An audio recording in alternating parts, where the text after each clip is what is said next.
About 1977, I decided to have a look at the Quran. I never met a Muslim. I lived 100 kilometers from the nearest Muslim. See, what interested me was what non-Muslims said about Muhammad. There are books and books written about Muhammad that tell you, one thing we know for sure about this man, he had an outside source of information. One book I've got says the Quran was written by a committee, because they've established so well that there's information in there that an Arabian shouldn't have known. He must have had someone from the outside bringing him this information. So they say, one thing we know for sure, he had an outside source of information.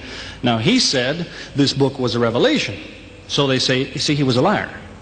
He got it from somewhere, he put it in a book, and he gave it to someone, telling him it was from God. He was a liar. Other people write books and books on the subject of Muhammad, and they say, one thing we know for sure, he thought he was a prophet. He was crazy. Because they look at his life very carefully, and they see episodes like, for example, when he hid in the cave with Abu Bakr.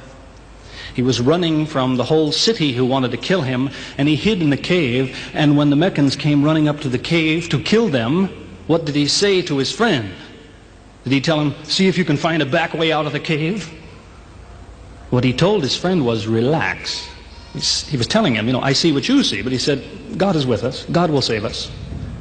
So people on that basis, they say, you see, he thought he was a prophet. He thought God was with him because he said things like that. He wasn't a liar. They never seem to realize that one man can't be both. So you can't be a liar and a crazy man at the same time. If you think that an angel gives the words of God in your ear, and somebody says, I have a question for you, what does God tell you about this thing? I want to hear an answer tomorrow. If you're a crazy man, if you think an angel whispers in your ear, then you don't sit up that night thinking, what will I tell him tomorrow? What can I find? Who knows the answer? You're crazy. You think the angel will tell you the answer. You don't go and look it up somewhere.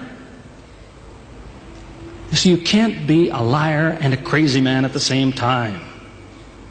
You can be one or the other, or neither, but you can't be both.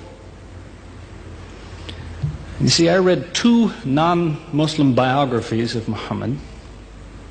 One was by Rodenson, who's an atheist, who hated the man. But many interesting things come up about his life that I had to wonder about. One story that's told is that when he was an older man, he had a son named Abraham. The son died when the child was 2 years old. The same day the boy died, there was an eclipse of the sun. The sky went dark. And the Muslims came running to their prophet and said, look, it's a miracle. Your child died and the sky went dark in sadness. It occurred to me, see, if he was a crazy man, he'd probably believe what they said. He'd probably think, yes, it's a miracle. My child died, the sky is dark. Yes, it's a miracle. If he was a crazy man.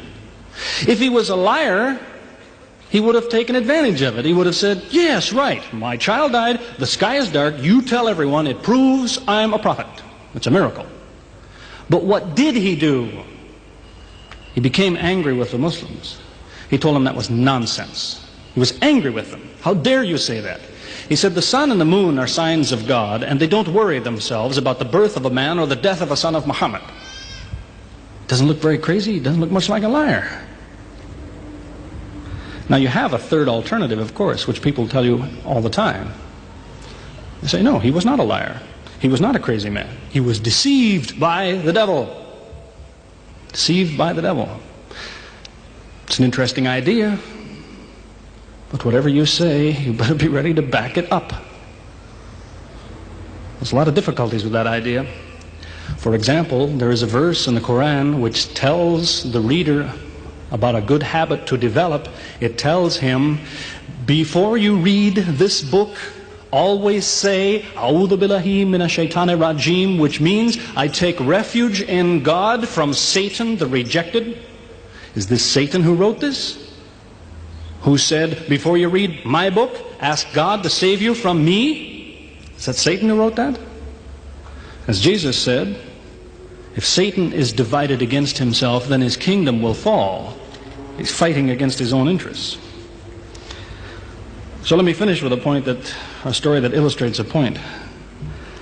As I said, there's many theories and many explanations around. Many explanations. But an explanation, something somebody tells you, is just so much air coming out of his mouth unless he has proof and unless he offers you something that you can use to falsify it.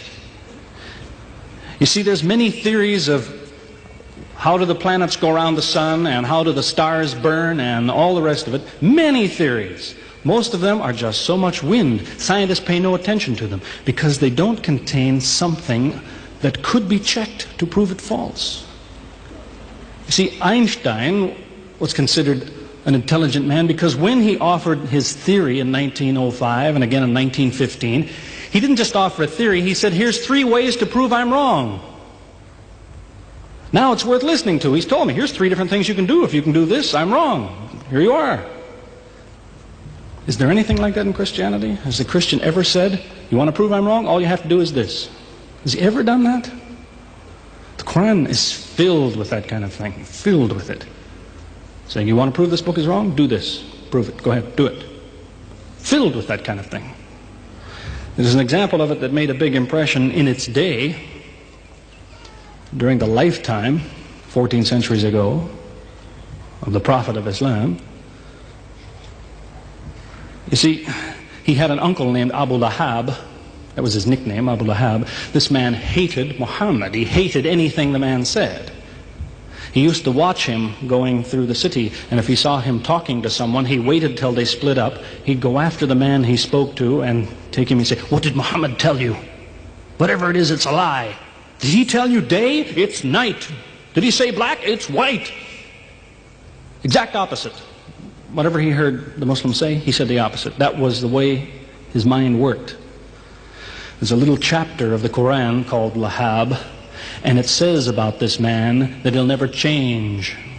It condemns him to hell, Jahannam. You see, if the man had ever become a Muslim, the Muslims would believe, well, now he's not condemned anymore. You see, for 10 years before Abu Lahab died, that was a part of the Quran.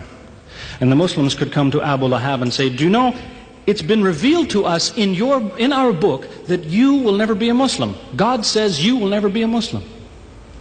For 10 years they told him that. All he had to do was say, well, your book is wrong. I want to be a Muslim. What do you think of your book now? That's all he had to do.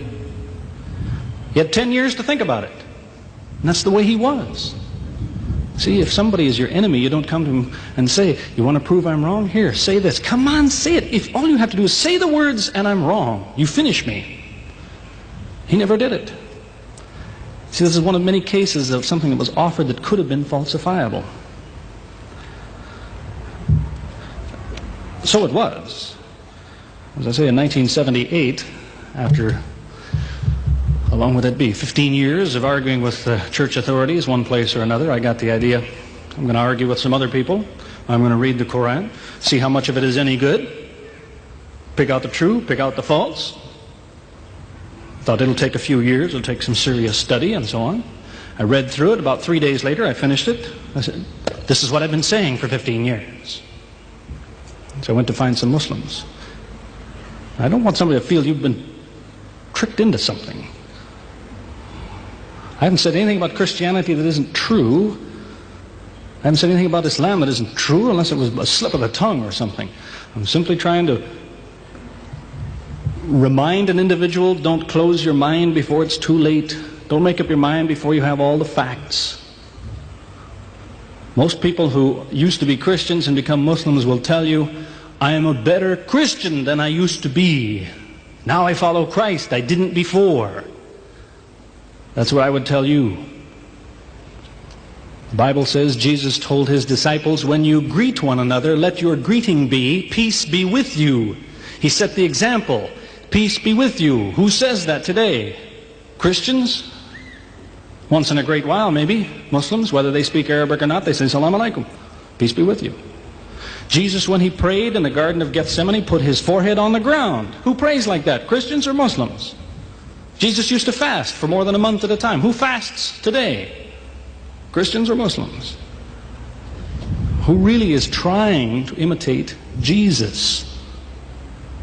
Somebody said to me before coming in here, they said, the Muslims make Jesus out, they insult him and so on and so on. How, possibly, do they insult him? They lift him up. Up. They can't tolerate anything bad said about him. They would just as quickly tell you that, they say Muhammad Rasulullah means Muhammad is the messenger of God. They will just as quickly say Isa, Jesus, Isa, Rasulullah, no problem. Just as quickly tell you that, because it's true. They occupy the same place. If God himself wants to make distinctions among his prophets, that's his business, not ours. Treat them all with the same amount of respect. May God guide us always closer to the truth.